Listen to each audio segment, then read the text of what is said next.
Put you in the camel clutch. Put you in the camel clutch. Put you in the camel clutch. I fuck your ass and make you humble. Fuck your ass and make you humble. Put you in the camel clutch. The camel clutch. Put you in the camel clutch. The camel clutch. Put you in the camel clutch. The camel clutch. I fuck your ass and make you humble. Fuck your ass and make you humble. Another jabroni thinks he won. Doc Hogan, I'm the real champion. No respect reveal what he'll do.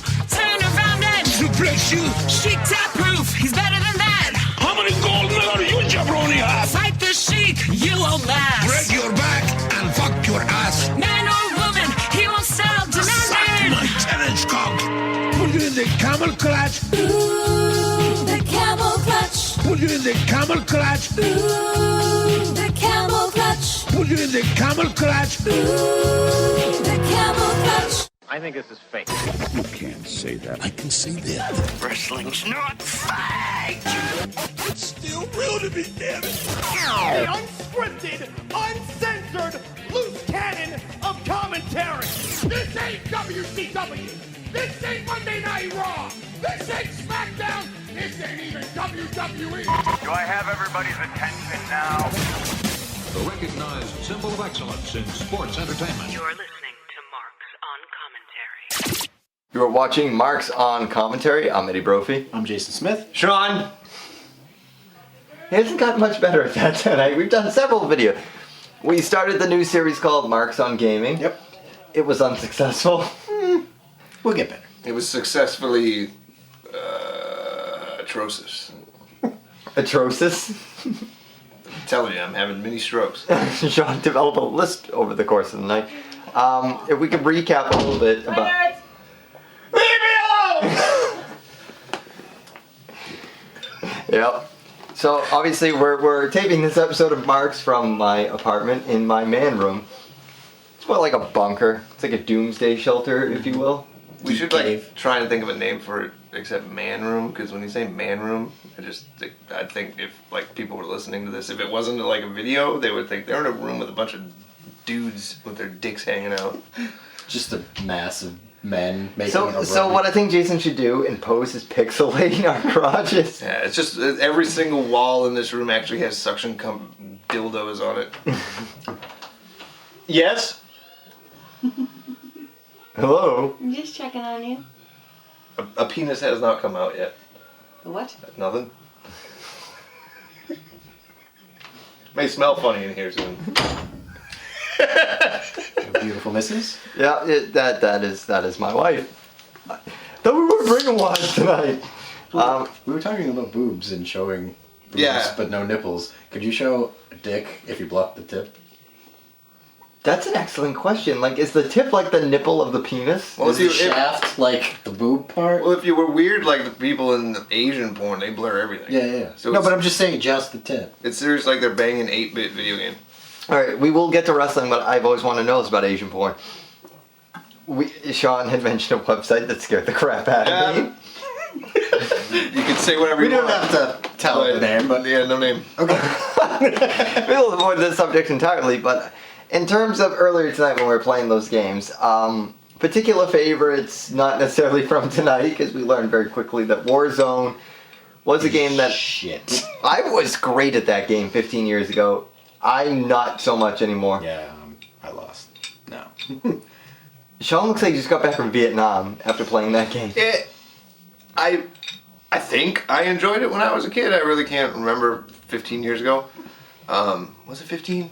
Probably. Or 2000? longer? It was probably longer. 16, 17? Yeah. 18 almost? Yeah, but... That's fucked up to think that... Alright, just because we have all the game cartridges and everything else out. N64, that system is almost 20 years old. Yep. Wrap your head around that, gentlemen. I don't wanna. Not gonna do it. Wouldn't be prudent. I don't wanna think that far. But was there a particular favorite that wasn't here tonight that you wish we had played? On In terms of wrestling games, or Wrestling games, yeah. Any system, any game. No Mercy is the standard, I think. I actually really enjoyed WCW versus NWO. I like that game. Well, I was making the argument earlier that I think that actually the WCW games up until WrestleMania 2000 No Mercy were probably the superior games. Mm-hmm. I mean, even if you weren't a fan of that product, they were the superior game. Like, they were light years ahead of what... Except for Backstage Assault. And I'll say this because you have this cartridge out. Yep. Hardcore Revolution ECW. This was essentially like Warzone. It was a step back because by that point, Mania 2000 was established. I remember getting this for PlayStation as an Easter gift and being so disappointed with it. Because... who's the company? It was Acclaim. Acclaim. Yeah. Acclaim. Really? Was Acclaim? Who made THQ made? Mm-hmm. Okay. So Acclaim had their engine. It's essentially like a template. Yeah. And they grabbed Attitude and just dropped ECW into it, and to a lesser degree, it wasn't as well done. Well, removing ourselves from the games now, obviously, this is going to be a tough conversation to have because obviously tomorrow night TLC in Boston. Mm-hmm. The three of us initially had talked about going. I was actually telling Jason that Heather, who was here, my sister-in-law, had the potential to give me 2 box seats to TLC tomorrow. $100 each, and that's Sean's thought. My wife was saying, you should really get these. Obviously, Christmas, money's tied up and whatever. Yeah. But I kept thinking, if it was a better card, because my whole thing was like, I can't rationalize spending $100 on a seat if I can't get my buddy to spend $20 on like a balcony seat. That being said, obviously, I think we should lead off with Sean, because Sean and I had talked, I think it was 2 weeks ago, about the product, and I think right now, obviously, Sean, do you know about Daniel Bryan? Yeah, I didn't really have time to read it today, but I believe he said something about how his career with WWE is basically over. Yeah. So why don't we go from there? Well, I said to you when I first got here when we were talking about it, I just find it really, it's typical Mark, it's just speculation, but it's really funny about the timing between that and the Sting thing, where it's like, we're getting into Mania season, are they, I don't know, because they never have done this, but are they trying to throw curveballs at people to not expect a Daniel Bryan, a Sting to be in the picture now? I think the reality is they don't do that kind of thing, and they probably are. That's too good of an idea. Yeah. So that's why they won't do it. That's why they can't do it, because it's too good of an idea. Yeah. Well, to me, that's the equivalent of like when Punk left and we all kept thinking, maybe he'll come around. And that was actually funny because somebody had tweeted to Punk like, right about now they'd probably give you like a $50 million contract to come back. And Punk had very abruptly or very concisely said, curtly, whatever, it's not about the money. Yeah. Where are we at right now with this product in terms of being fans? It's tough. I am at the point now, if it was taken off the air, I'd be bummed out, but it wouldn't bother me one bit. Right. At all. Do you think the ship's gonna right itself at some point, though? Within the next, I don't know, say 2 years. In order, I feel like, for the ship to get back on course, you need that one guy. We don't have that guy anymore. That guy is gone. There's nobody they could even put in that spot. Because when they try to put somebody in a spot, fans now are smart enough to realize that it's being forced. You can't force. Well, case in point was Roman Reigns, and the most annoying thing about this. All right, well, I'm gonna go back to Survivor Series because the three of us haven't talked. Highlights. I mean, personally, for me, the best part of that whole show was Undertaker's entrance, which I know you weren't exactly a huge fan of. You were. I'm in video production. I just looked at it logistically, and I was like, what a waste of fucking money, because they dropped that giant fucking casket in front of the Titantron, and then just shot into it. I'm like, why didn't you just do that in or pre-production with the video? I don't know, that's just how I looked at it. I'm like, wow, that probably cost $15,000. You could have spent it on something else. Undertaker's entrance was the only good thing about that pay-per-view. The match was shit. I'll be honest. The match was shit. Because I believe I was talking to you about it. Okay, so you're supposed to be doing like 25 years of the Undertaker, and you have him be in this really abysmal tag team match against the Wyatts. The Wyatts, who I've told you, and I believe I've told you many times, when you're in a feud with the Wyatts, your career is not going anywhere. It's like career poison. You're yeah. going to be at a standstill because you have this guy who constantly talks a big game about how he's all powerful, who can destroy anybody with him and his fucking backwoods family members and all that, and then he loses. Right. It's stupid. And the fact that they went from Brock to Bray Wyatt to Brock again, right, back to Bray Wyatt, and now Undertaker's not on TV. Continuity-wise, it's a nightmare. It's an stupid. absolute nightmare. It's stupid. I'll give you that. I was thinking the other day, I'm like, what do you do with a guy like Bray? Like, people say wins and losses don't matter sometimes. They really do. Bray has gone to WrestleMania and taken on arguably the two biggest guys in the company. And John lost, Cena and Undertaker. yeah. And is lost in those two outings. How would you feel if you went to WrestleMania and beat Brock Lesnar? Would that make him some credit now? Like, it would. You fucking buried that guy. Okay, got top guys in the company. It's fucking Cena. It's Taker.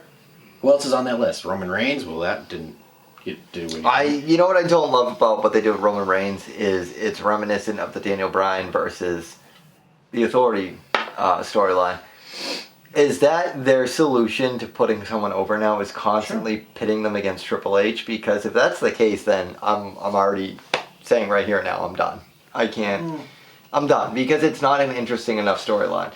The thing with the Authority is they're not like when the Corporation was a thing, or even when they were the McMahon-Helmsley era.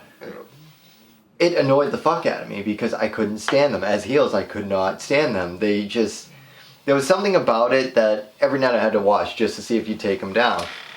Now it's like I don't care because obviously I'm older and wiser to it, but there's nothing about the Authority that story-wise I want to invest in. You know what I mean? Because here's the funny thing.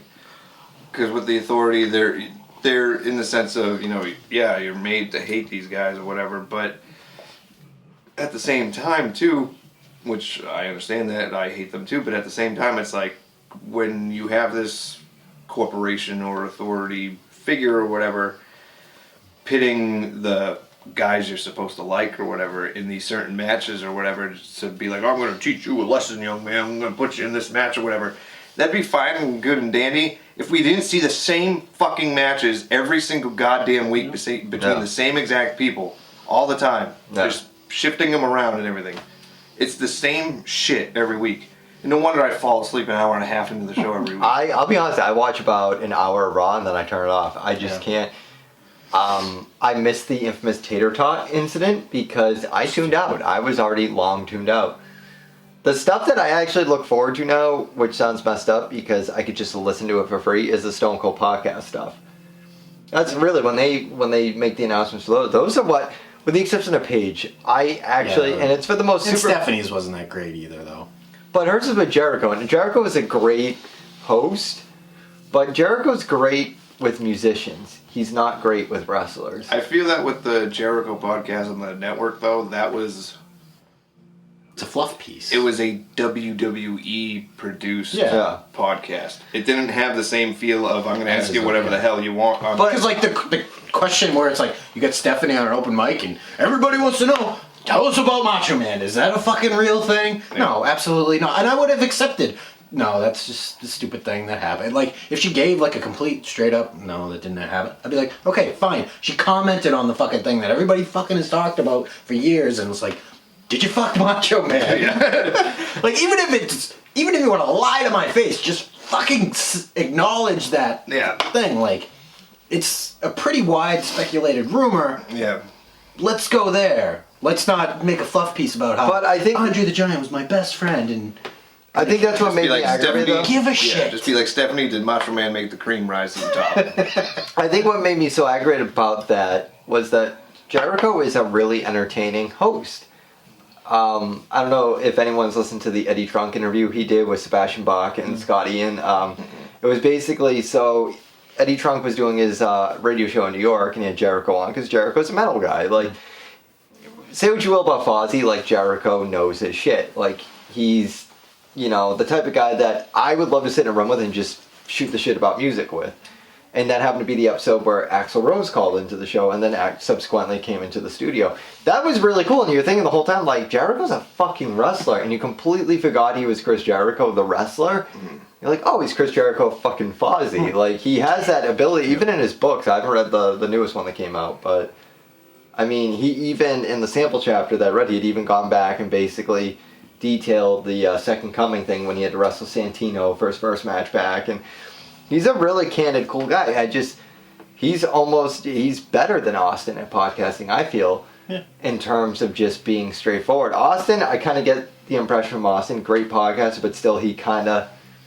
I listen to it, and it's almost like you have to teach him what's going on sometimes. Yeah. Or it's like, you know what I mean? Like, Yeah. reteach him what happened storyline-wise, where it's like, I'm listening because I'm a wrestling fan. You don't need to explain this pay-per-view that I saw 6 months ago. Yeah. I don't know. But I mean, in terms of like the network or the pay-per-views, that's all I really look forward to. Like, I think everybody looks forward to the Rumble. Mania is going to draw our attention to some degree just because it's fucking WrestleMania. But what those key matches are, I don't know. But well, keeping in mind, going from Survivor Series before we talk about TLC, just because we should talk about that, but 25 years of Taker, and I was shocked as hell because you and I have gone back and forth and around about this. Sean actually came out and said, that's it, I think he's done. I remember that, like, you would basically come right out and you were just like, after Survivor Series, you're like, I think he's... After Survivor, like, we're not even going to get anything more, like Mania season? Like, this is it? Like, Maybe, but I honestly don't know what they could do. I don't even Cena think Taker. I don't even think they, and I don't want to see that. I'm okay with that. I don't really care what their fucking mindset behind it is. Oh, the last time they wrestled each other was like back in 04. What do you fucking do? I'm okay with that. I think they would have to do it right, which knowing creative, they won't. But both of those guys have the credence to be like, no, we're going to do it this way, and it needs to be this story, and... Okay, so... And if it did involve the fact that Taker is retiring... Hypothetically, how would that match... If you were booking that match creatively, how would you do it? Oh, because I remember I showed you that video from that guy, Adam, from What Culture or whatever, and he explained it perfectly. If they were to do Undertaker versus John Cena for Undertaker's retirement match, they would have to bring in his real Mark Calloway portion of it too. Yeah. You know, so that people know this is a real guy, he's actually retiring.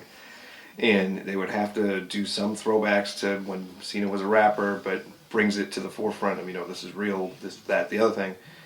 But if it's just going to be, oh, Cena's still our top guy or whatever, because we make him our top guy, let's have Undertaker go against him. That's the only mentality I think they What can if have with it it. meant getting a heel Cena out of it in some capacity? I'm just saying, spitballing here, totally, never ever in a million years going to happen, but when he was just saying that, totally just came up with an idea.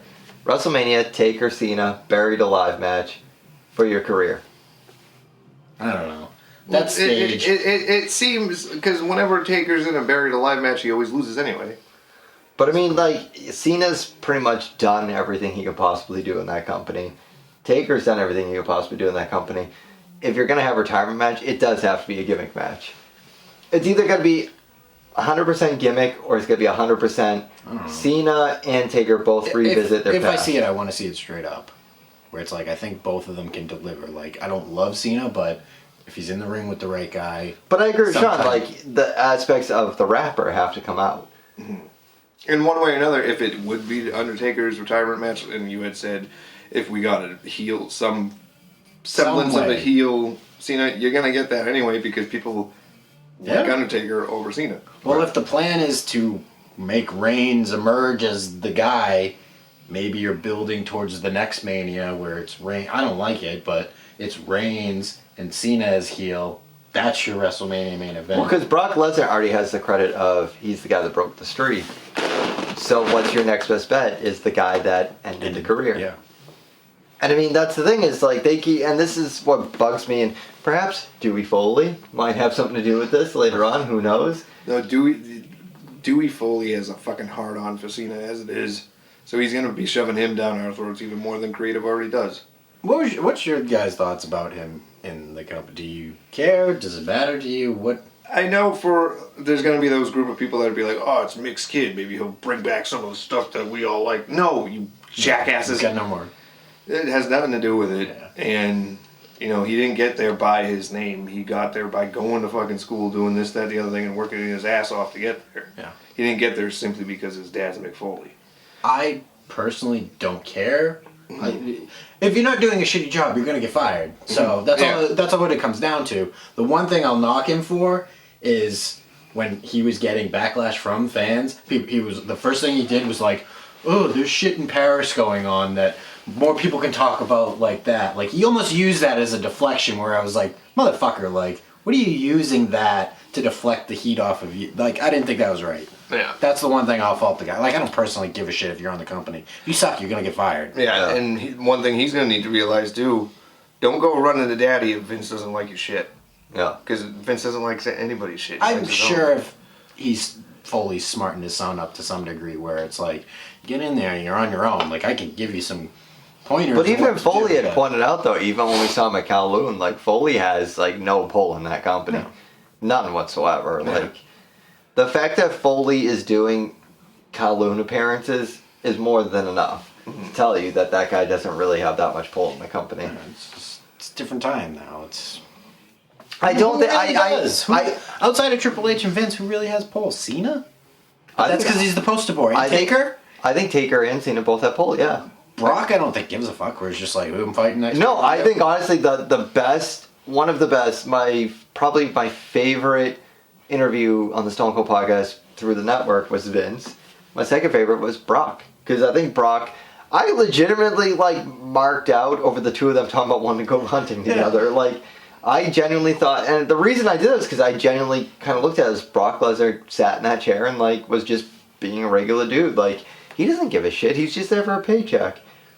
In terms of revealing though and getting an insight of like how the company worked, I didn't feel that one was all that revealing. No, I think what I liked about it though was that I liked the fact that Brock and Steve were just being genuine to each other. Like, I you could shit on people. It's that whole thing of like, oh, this person's an asshole, but at least, you always try to like cushion it with saying like, this guy's an asshole. Yeah, but at least he's honest about being an asshole. Yeah. And I hate that, but with Brock, for some reason, I was kind of like, you know what, though? Like, at least he is pretty upfront about the fact that I'm just here for a paycheck. I'm not here for the sport. I don't hate Brock. Brock's one of my favorite guys to watch in the company, just because it's like, you know what you're getting. Yeah. He's going to come out there, kick ass. He's not going to hawk up your screen. Like, if you're sick of seeing Cena every fucking week, you see Brock every 3 months, maybe. Comes out, suplex, whatever. A decent pay-per-view match. Well, speaking of decent pay-per-views, which I don't think we're getting tomorrow night, TLC in Boston, which we should be at, but we're not going to be for obvious reasons. No, I think looking at Survivor Series 13, me and you both went, what do you think's the shittier pay-per-view lineup? I mean, granted, we haven't seen tomorrow night. What would you, if you had to watch one now? I mean, I guess the Survivor Series was a shittier one. I'm not clairvoyant. I haven't seen the future yet, but. Yeah. I mean, when you have Big Show in a title main event, like the main event. I did see a poll recently that was voted the worst Survivor Series main event of all time. And I mean, you had Punk and Daniel Bryan both on the card, and they were in a tag team match with the Wyatts.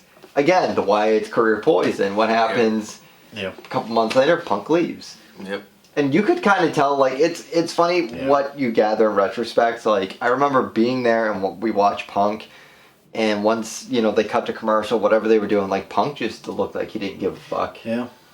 He was defeated at that point. Like, really, he's 2 months away from fucking scramming. It's weird. The moment he lost the belt to The Rock was when he was done. Yeah. And here's what I'll tell you about tomorrow night's TLC pay-per-view. I don't know a single match that's happening.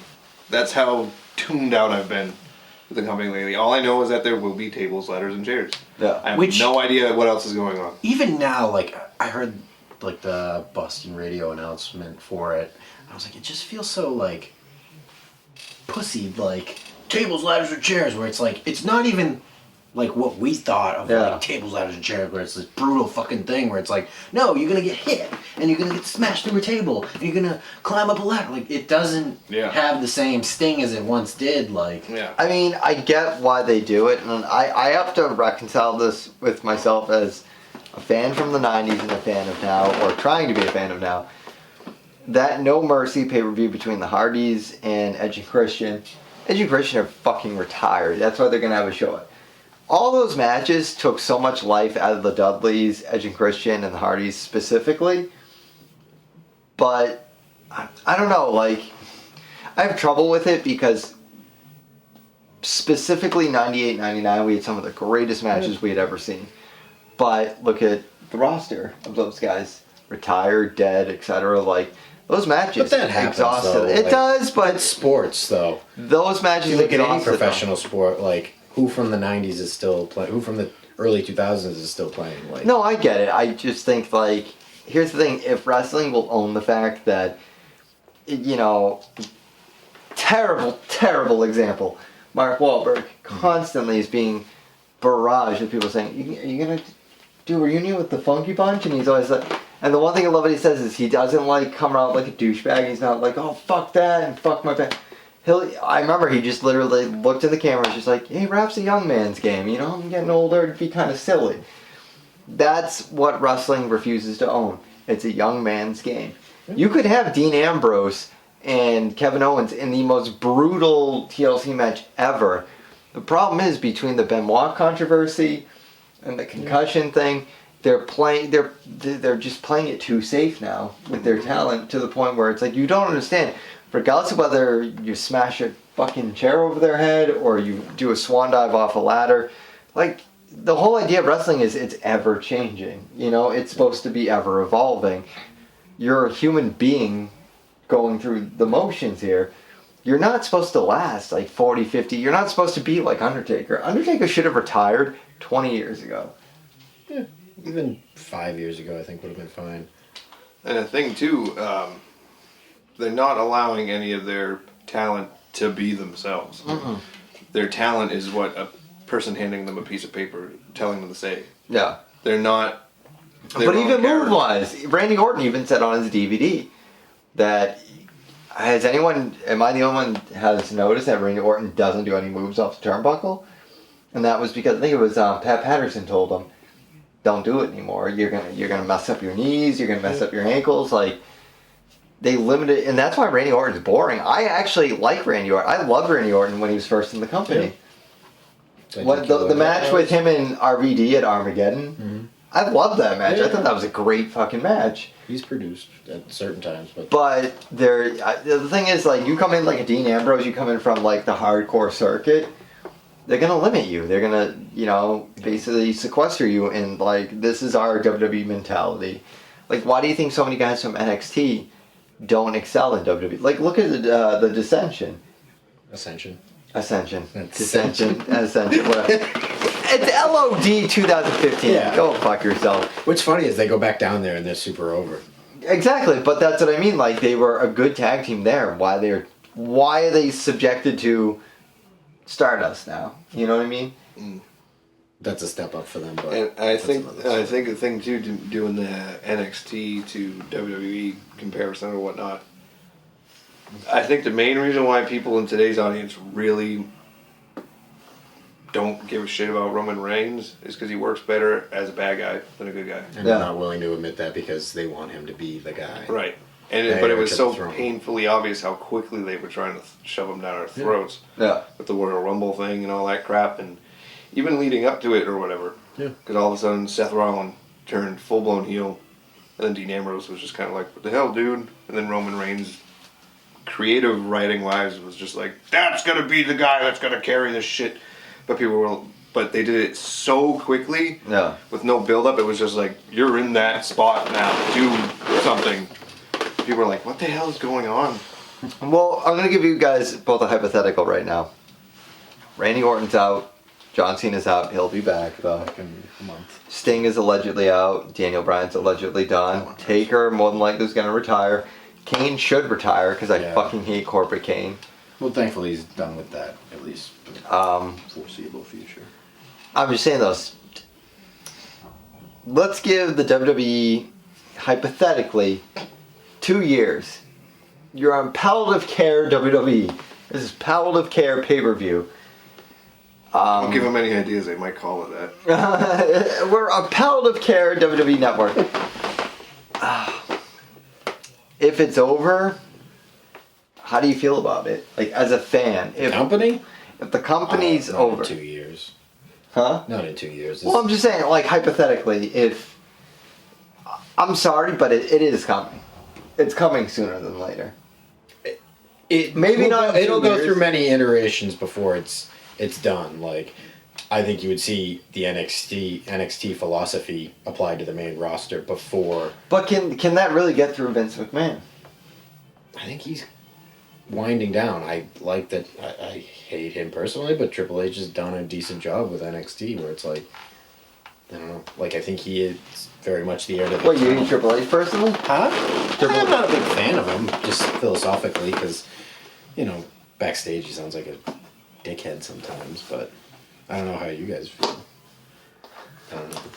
I mean, I don't know the guy personally, but does a nice guy sell business, though? No, but that's fine. I'm fine with it sometimes. You need a shithead to... But that's the thing that I'm saying is that if Triple H is in power, could Triple H hypothetically save the company? I think so. Fully? Without Vince squawking in his... Yeah, I think it would be a drastic difference, and I think it would be a noticeable difference if Triple H and Steph were in charge. Creatively. And Vince was what do you think? Because, I mean, like, we've gone back and forth about it. You and I pretty much have been talking like we're just...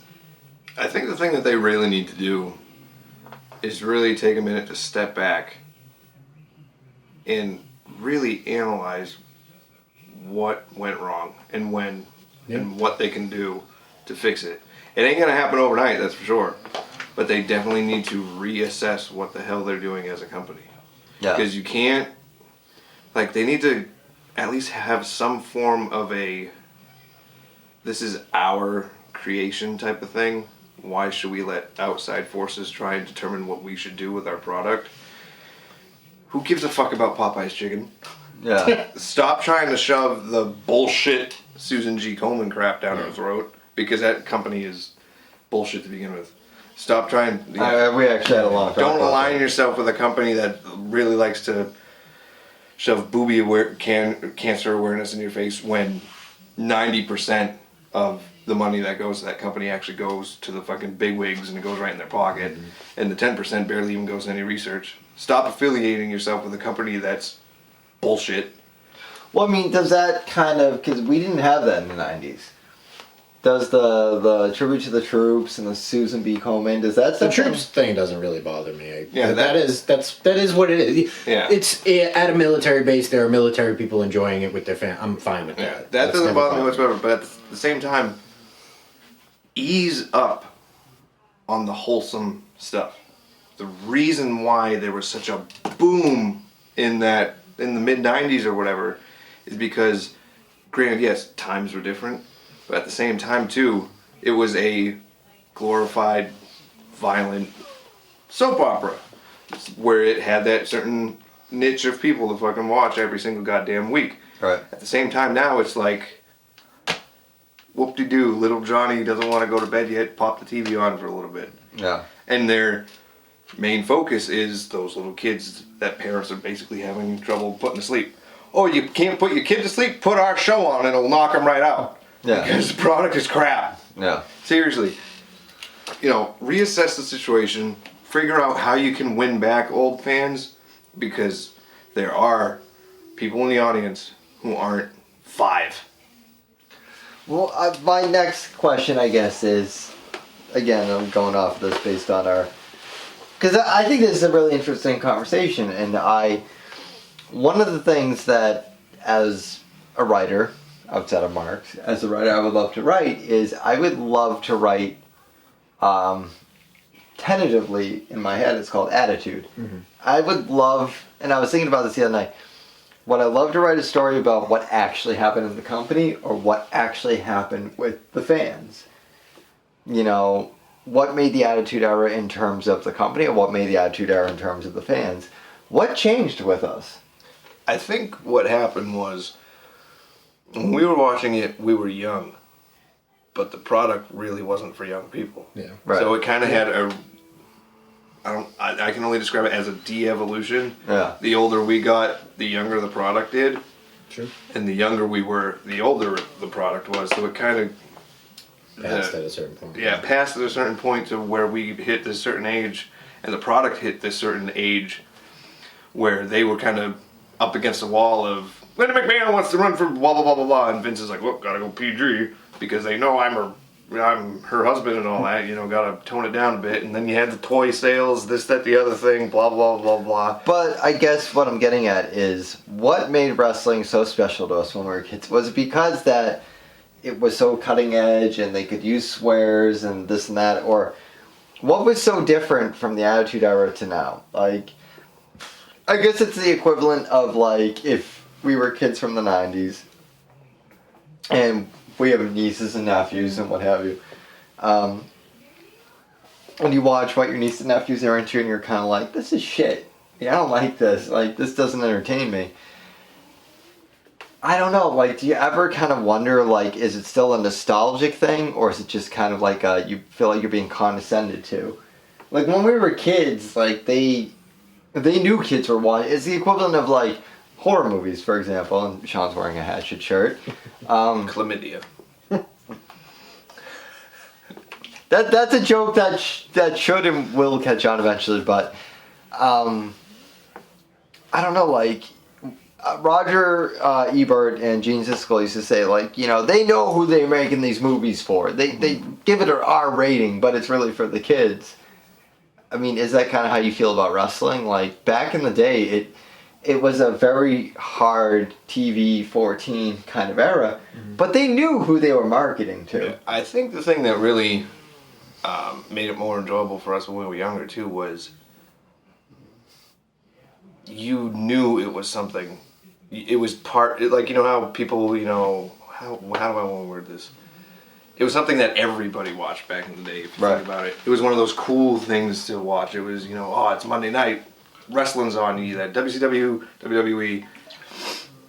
And it was one of those things to be into. It was something that people were into. Right. People were, you still have, obviously, the people that are into Monday Night Football, because those people are into it.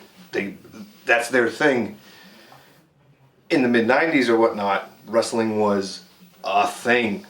It was a spectacle. It was an event. It was appointment viewing. Exactly. And it was... What the fuck changed? I guess that's like what I'm trying to get to the heart of. And I know that somebody, anybody, nobody will watch this and they'll listen to this conversation and they'll get it, or it'll be seen by nobody or what have you. But I always ask myself that question, not just in terms of like wrestling or whatever it is that I'm doing every day at 28 years old. I always think like, why did, maybe it's nostalgia, maybe it's retrospect, but why did everything feel so much more important in the 90s than it does now? I think because we were at such a, we were a younger age and we didn't know the world yet. No. We only knew entertainment. Yeah. We didn't know what was actually going on around us. We didn't know responsibility. We didn't know how serious the world could be yet. We just knew fun. Yeah. And the moment we hit that certain age range of growing up, everything that was once fun just kind of teetered off a bit. And then when you try to go back to it, it's not the same. It's not the same. Like, we just did that tonight. Not to get like deep or philosophical, but like we went back to Warzone and N64 tonight, and the three of us were like literally bored out of our mind, bored and frustrated. And I mean, I guess that's the question I'm getting at, is wrestling kind of like that video game now? Is like, you remember and you preserved this memory of this game at a specific point when you were a kid, and then now you have wrestling, you turn wrestling every night, and it's still on USA, it's still Monday Night Raw, and you're watching it, and you're just like, this is not the memory I preserved. Yeah. This is something else, and it's not for me. Is wrestling, I guess, so going back to the whole Mark Wahlberg, is wrestling a young man's game? Is it a young man's product? When we get older, because you do see older folks in the crowd, but like, I guess what I'm afraid to ask or admit is wrestling really meant for a younger crowd? have we just outgrown wrestling? I think so. I don't know. I would debate like some of my favorite wrestlers are the guys that it's like I want to wear that T-shirt because that's a guy. Like CM Punk is a guy that I'm like the man. I like watching him on the TV. Daniel Bryan, I like watching him on. Let's talk about. I like watching him on TV. Yeah. Sheamus, fuck you. I don't need an Irish guy like. Yeah. All right, so I mean, I don't know how far along the show we are, so I don't know when to end it or when to. But CM Punk, for example, a lot of these guys now, like when we were watching it, like Rock won the title Survivor Series '98, 27 years old. I'm 28. Yeah. 29? 28? Yeah, 29. 29. 29. I was thinking about this at work today. I'm working at this fucking thrift store, whatever. I'm miserable.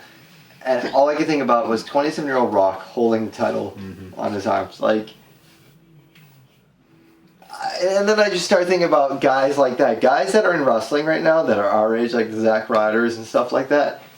Is that what kind of makes us angry? Is that, like, we have guys that are our age that did backyard wrestling and did this the same way we all did it, you know, like, you were in my company, you were in Jason's company, like, whatever, you know what I mean? Like, but does it ever kind of piss you off? Because, like, I at that moment in, like, 7th grade going to 8th grade when we did backyard, we thought we could have ruled the world. Yeah. Is that kind of how you felt when Zack Ryder and Punk and Bryan and people like... Sure. I think there's a certain point of you that goes, that's me. Like, Yeah. that's not me, but if I was in there, that would be me. Yeah. Like, Is that what... Because every generation in terms of wrestling, like Steve Austin was the very much 90s superstar. Yeah. Look back at ECW, WCW, WWE, mid to late 90s, it was all about grunge. It was all about fuck you, fuck the authority, Generation X, DX, you know what I mean? Like, it was all nods to the counterculture. Is that why we're getting so pissed off? Because, again, we're Generation Y, we're the millennials. When you look at the product, and you almost hate yourself because you think, like, did I create this? Like, Yeah. I think the thing that's kind of hurting it too, because as you were saying, you know, the counterculture of the time or whatever. What the hell is the culture for wrestling to latch onto these days? It's just technology. Right. And overtly sensitive people. Yeah. Can't cross the line. Right. But then you have all these people out there of our age range that have said, you know, wrestling needs to have a bit of an attitude again. And then if somebody's cutting a promo and they say a certain thing, or something happens. Reed Flair. Yeah, the Reed Flair thing. All of a sudden, people are like, "Whoa, It's outrageous. How could you calm possibly down. do that? Why would you do That's that?" so disrespectful. But if somebody were to say something worse in the '90s or early 2000s, people would be like, "Oh, because I want to talk can you about believe they said no, that?" because I want to talk about Brad Maddox gets fired for That was so stupid. yeah. House show dark match. The dude on the microphone says, "Cocky pricks," and he gets fired for it. Give me a break. Unless that's just an excuse to get rid of the guy. Yeah, granted, they probably wanted to release him anyway, but they finally found an excuse to do it. But give me a fucking break. Are you kidding me? And then they can... I have to go off on a tangent because I fucking hate the guy. Del Rio, biggest racist piece of shit in the company, and he gets all bent out of shape because somebody makes some sort of a racist joke, and then he slaps the guy, gets fired for slapping the guy. Then he goes on shoot interview after shoot interview, blasting the company, and Vince McMahon saying how horrible the company is, how racist the company is. Goes to work for another company, still bad-mouthing the company, and WWE brings him back. And then they could fire Hulk Hogan for something he said 7 years ago in a leaked homemade porn because he said the N-word a few times. But they can hire this jack of all assholes back after physically assaulting somebody over a racist comment when this guy's the biggest racist prick who has an anger problem in the ring every single damn time. How is he racist? Like, I don't know what you're referring to. He hates white people. Where has he said that? I'm not debating that you're wrong. He's the biggest condescending douchebag in the world. I don't know. Yeah, he always put WWE on blast for being racist. But then he's post his run or when he got fired. Oh yeah, when he got fired, yeah. But then he's also saying that he doesn't like this, that, the other thing. It's like, dude, why the hell would they bring him back? Like when I saw Zeb Coulter come out, I'm like, okay, are we gonna get Jack Swagger or whatever? And then I hear him saying Alberto. I'm like, you gotta be fucking kidding me. And then okay, I'm going off with the U.S. title match and all that crap. You had Cena going up against these guys, and Cena basically just carried these dudes throughout matches, where it made these guys look really, really good, and of course, Super Cena would win. But they were great matches because it showed what the other guys could do in the ring. Cena loses to a kick in the face in like a 6-minute match. Are you kidding me? I don't know whose call that was. I mean, I don't give a crap if it was because Cena needed to take time off to do some stupid exercise TV show. I don't give a crap. If you're going to actually make a title change, have it be for somebody that deserves a title, and have it be in a damn good match. Not just, let's get this thing out of the way so Cena could go take a nap. Yeah. Give me a break. Yeah. I don't know the logistics that went into the match. I'm sure somebody said it. Cena's smart enough to say, I need to be protected. I don't know what went into it. I agree that it's on the company that it shouldn't have gone down that way, especially after you spent the last year and a half building up the United States title, but I don't know. I personally don't know the racist remarks that he's made. He's an idiot. I understand. I always just heard from the confrontation he had with the exec backstage. I am so angry right now, I'm sweating. No, I mean, I think that's the zeitgeist right now. I think that's the sign of the times right now, especially in wrestling. I think that wrestling has become as sensitive as Facebook users. You know, what makes me the most curious right now is Donald Trump. Donald Trump and Vince McMahon's relationship. Now, Vince McMahon will distance himself from certain individuals, Brad Maddox, anyone else who, Hogan, thank you, Hogan. Vince will distance himself from Hogan, but I've yet to hear any press release about Donald Trump. Yeah. That's a glorified... He's not come out and acknowledged it, so until that point where he's like, and next week on Raw is Donald Trump, I can't really fault him. But Vince McMahon dumped Hogan over something that happened 7 years ago. But Hogan was a part of the company at the time. It's not like Donald Trump is an But it doesn't matter. Donald Trump has been on WWE TV. Sure. He's been at WrestleMania. Someone's actually getting a petition going. But it's almost like saying... He's in the Hall of Fame. He's in the Hall of Fame. Someone's actually getting a petition going right now to get Trump out of the Hall of Fame. I think with the Trump situation is because Trump is very much in the public eye right now. Hogan wasn't so much. I guess. So if they were to say... I don't even think they would make a statement about it. I think they would just kind of throw it under the rug. They've not said anything until they say something, then you get on them.